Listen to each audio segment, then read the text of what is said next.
Okay, so my number two is little known film Vertigo from 1958, directed by Alfred Hitchcock, starring Jimmy Stewart, Kim Novak, Barbara Bel Geddes.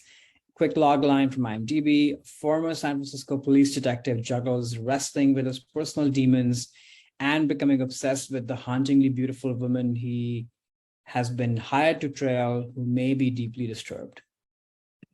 I mean, what can I say more about Vertigo that has not already been said? It's Mm. literally the best ranked movie of the last 100 years, blah blah blah, on so many critics lists and such.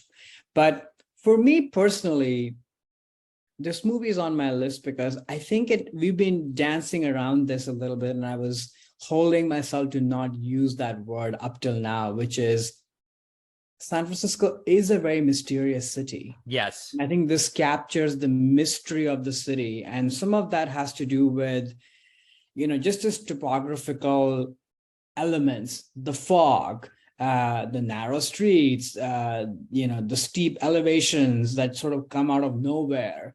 A city that's very small, but at the same time feels kind of hard to navigate, even if Mm-hmm. if you were driving. It's actually easier to navigate on foot if you Mm. have strong I legs. was gonna say, yeah, if you But want to hike up a yeah, hill. so it's actually not in most cases. Yeah. So I think this movie really captures that mystery. And I think you see that in the city, but you see that in these characters as well, specifically Jimmy Stewart's character, who kind of is getting caught up in the web of Madeline, the girl, but also the city.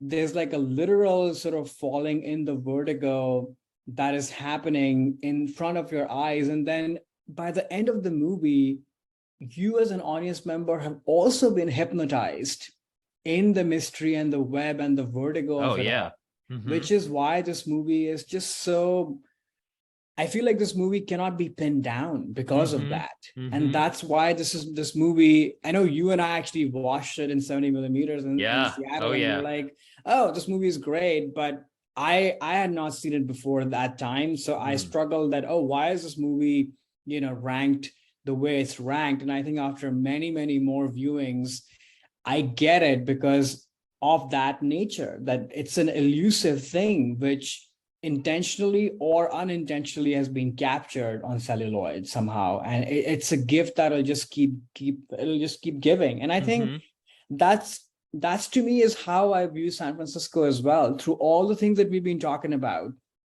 Its dichotomies, the changing nature of the city, how European the city feels, but yet it's in the US. Mm-hmm. Most people living here are not from here. There's so many different things clashing, the art and big business. Even the guy, Madeline's husband, who hires Jimmy Stewart, says that, oh, I missed San Francisco from, I know.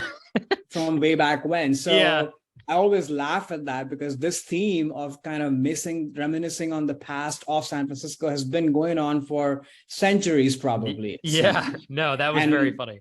right. And maybe that's true for all cities, but I think there's something specific about San Francisco in that Yeah. sense, because it's just so mysterious and very seductive too. I think it's a Mm-hmm. very seductive city because it can charm the hell out of you because it feels very European. It feels, with the beautiful Victorian homes and all these, the way it presents itself, but then it'll catch you by surprise on like a dark, foggy day where it feels kind of melancholy. It feels very lonely. Mm-hmm. Even in the way the light is captured in the movie, in single scenes, you see the light going from very bright to super, super dull. And that's not an error. Right. It is intentional, and it is how the city is. You can never prepare for what to wear in the city if you're visiting from Definitely. outside, Yep. because you just don't know what the day has in store for you. So, you know, I'll leave it at that. I don't need to get into the mastery of Hitchcock and everything Mm-hmm. else, but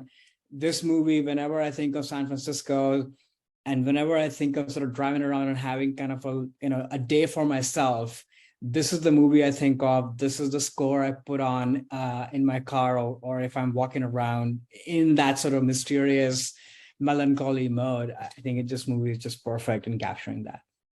Yeah, no, for sure. In terms of the the mystery. I also associate that word a lot with San Francisco too. It's a mystery, it's an enigma, it's a paradox, all those things. And this movie is all those things too. Yeah. Very meta. It's literally a mystery in the film. Yeah. But the film itself is also, even after they, reveal the plot twist with still like 30, 40 minutes left to go, the movie is still like, okay, what is the movie about? Like, you're still trying to unpack it.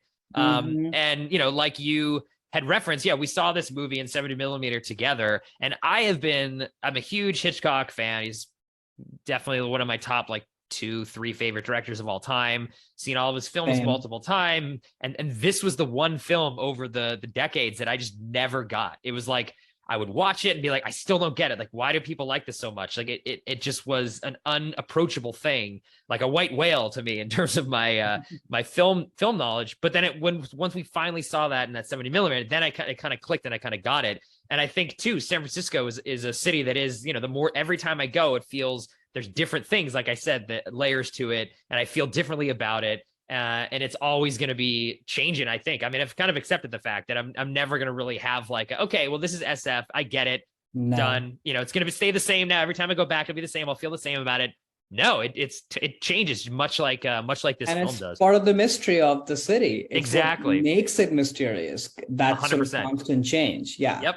No, totally. And I think you're right about the aesthetics of this film. I mean, what a gorgeous, like, even if you were just to turn the sound off and just look at this film, one of the most beautifully shot films. And I think a lot of that has to do, though, with San Francisco itself. Like the architecture, the way the Golden Gate Bridge is, that art gallery that they go to that's by the Presidio. It's just like, it's so gorgeous. The streets as he's driving through, there's so many shots in this film of POV shots of driving through the streets of San Francisco. My favorite thing. And it's just so beautiful. And also, again, I feel like looks very similar to other than the fashion styles and the cars, you could drive through those streets and it's the same as it is now. So it's like, oh yeah, no, that does capture what it feels like for me. But yeah, I mean, the redwoods, when they go to the redwood forest, oh my God, just, and all these, it's the physical beauty of the city is captured in this movie more so than any other film that is so far taken place in San Francisco. I mean, it's natural and man-made. Exactly. Totally. Both. And it shows the diversity of the city as well. Like, you're in the Mission, it feels totally different. But then when you're at the Legion of Honor Museum and Presidio, that part feels totally different. And that's, I feel that on a regular daily basis, that it's a small city, but literally between a couple of streets and blocks, the entire mood of the place changes. Oh, totally. As you walk around and drive around, which is just so mind-boggling and mysterious, but also super fun. No, yeah. I mean, it's, again, to compare cities, I guess, you're in New York City, you go to Central Park, you're in New York City. That fact never really leaves you. You just know you're in a park in the city. You go to the Presidio and it's like, where am I? Like, I'm nowhere near where I just was. You do feel like you're entering in this whole other world. And it's something that's very unique to San Francisco, I find. And that's part of why the city is so great. And I enjoy it so much is because of that. And I do think that it's very unique to the city. And this film just captures that. I mean, again, when they go to the redwoods, it's like are they on another planet? Like, how did they even get here in a car? Like, how is this even possible? But that's San Francisco. I love this film. And again, I can't, it's been analyzed to death. It's like you said, the #1 film of all time on BFI's ranking, at least currently. If anyone has not seen this film, or honestly, if you've seen it, but hadn't really got it, keep giving it a try. It took me decades to appreciate it. And once it opens up to you, you'll love it. I think, honestly, not to make a pitch for San Francisco too, but I think you'll just keep trying it. If it's something that doesn't rub you the right way, go again, you'll find something to love in it at some point. It's just a mystery. It's a mystery. It's mysterious. It's a mystery. Yeah, totally. And also, last thing I would say is performances. Those two, literally everybody, but there's a time when I sort of felt Kim Novak, maybe this is not a good performance. Maybe it's a little bit too artificial. But then the more I watched the movie, I sort of realized like that is the point. 100%. Like it's such an artifice. It's almost like an unreal alien, really, who's like driving around doing whatever she's doing. And of course, as the movie reveals, and I won't give it away, there's like layers and meta-ness to that too, that what is put on versus what's actually real, and how is all this landing on Jimmy Stewart? Because a lot of the movie is from his lens, and how much does he know himself versus how much of this is just a mystery to him? Even that's unclear. You can keep playing with that. Yeah, I think we should move on to the next movie. We can have a whole Vertigo episode for sure. There's totally. We are entering a Vertigo ourselves. That's what happens. Exactly. Hey there, it's Alex. If you like the review and discussion Karan and I just had, make sure you subscribe to our channel, Movies That Shaped Us, to get full episodes. Every other Wednesday, Karan and I cover a topic around important people, places, events, and moments in our lives, and then explore it through 3 of our favorite movies. Subscribe right now, or follow our podcast on Spotify or Apple Podcasts via the link in the description below. Hope you join us for the journey.